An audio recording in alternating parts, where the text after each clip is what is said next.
Hello, everyone, and welcome back to the Educated Collins Snap channel. How you doing? So today I wanted to do something a little bit interesting. I got a question from a viewer that I thought was quite cool. He basically asked what were my top 5 favorite cards in the game. And after reviewing them, I was like, oh, this is actually pretty interesting. Could make some good content out of it. So today we're going to be discussing my top 5 favorite cards in the game and some reasons for it, why I like them whatsoever. Interesting fact, they are cards I do have, so I'm not really talking about like to be released cards or like tons of Series 4 or Series 5. But these are like nice, simple cards I've played with, and I really like how they work. Let's get started. So, first one, I think most people can guess. We've got Scarlet Witch. So, I talk about Scarlet Witch all the time. I think this card is very underrated. It's just such a good mechanic to be able to switch locations. Locations are so important in the game, and being able to swap one into a random one is just so good. And it being 2 cost just allows you to fit into so many random compositions. You can play it on curve, even if it doesn't like destroy a location you love, just for the tempo. And it's just such a good tool, a good surprise card, just a really useful card that I really like adding anytime I don't know what I want to put into a deck onto. So definitely a big favorite of mine. Card I really like. I think it really works. Definitely one of my favorites. Next up, we've got Green Goblin. So Green Goblin is the Series 3 card that I most wanted when I was in Pool 2, actually.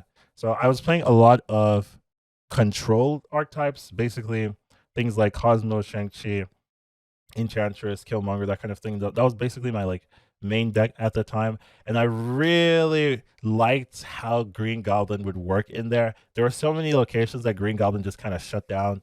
Borrowed, well, not borrowed no name, but like Bar Sinister, Sinister, look, London, Space Stone. There are so many like free location wins that Green Goblin could really get you. And I was like, ooh, if I just had this extra tool in my toolbox, I could really get these extra wins without really trying. So really wanted Green Goblin.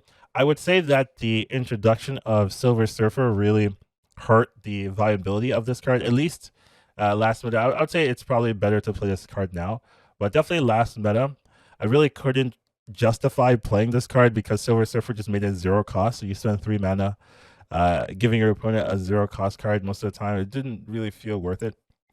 But with the nerf and with the lower popularity of Silver Surfer, I definitely think this card now has regained its powerful ability, its place in the meta, and I just like how you could really screw over people if you play this card correctly. You can lock down locations, mess up their ideas, and things like that. So this is definitely the type of card that I really like. It's very similar in like Debris and how it can screw people over. So yeah, big fan of this one. Next up, we have Mystique. Now, Mystique might actually be my favorite card in the game, just because it's so flexible and it's so unique. It opens up so many game plans. You can build compositions that uh, primarily function off Mystique's ability, and it's just a lovely card. Like, there's so much you can do with this. So the only one in here that is inked, mostly because of Darkhawk Sabu, but yeah, it showcases in that this is just a card I think will always have a place in the metagame. Its ability is just so resilient to always having a composition that can take use of it. So definitely a powerful card, definitely a card that will always see play in my opinion. It just has so many use cases. So probably my favorite card in the game, and definitely one to beat. So next up we have Leech. I'm absolutely kidding. I don't like this card, dude. What the hell? No, no. Next up, we have Claw.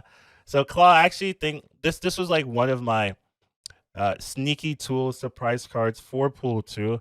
I really won a lot of games that my opponents probably weren't expecting because I had a Claw in my deck. Just being able to say, okay, you think I can't reach that location? I can't. I'll Claw it. And it definitely did a lot of work for me. I just think the ability of adding points to a location that your opponent assumes you can't get into is just really, really good. People start playing very silly when they think they've won a location. So the ability of Claw just to reach around, get those extra points, and can have synergy with things like Onslaught is just a very, very powerful tool. really liked how effective this card can be, and it still is in a lot of decks. So definitely a solid card, definitely a fun one. I played this a lot while I was climbing. It's a little bit harder to incorporate now since decks can be so synergistic. It's hard to put this randomly in, but it's still a good card. Still has a ton of win cons associated to it. So definitely like this card. And then last but not least, we've got our main man, Dr. Doom.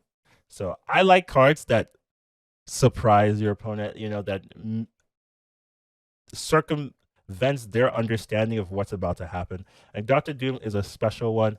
You get these 5-power Doom bots on all the locations, and that can let you reach into locations they think you don't have access to. It also lets you fight all locations. I'm a big fan of contesting everything.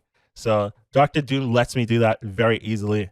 Gets these locations gets these bots on everything, and you don't really have to worry about, oh, I'm not really putting any power here or things like that. It's very similar to Mr. Fantastic, where by playing this, you make sure they can't ignore a single lane, right? If they ever put 0 power on one location, you win it basically for free. So Dr. Doom has that effect, has that power, just a strong, consistent card. 15 power is pretty good for 6.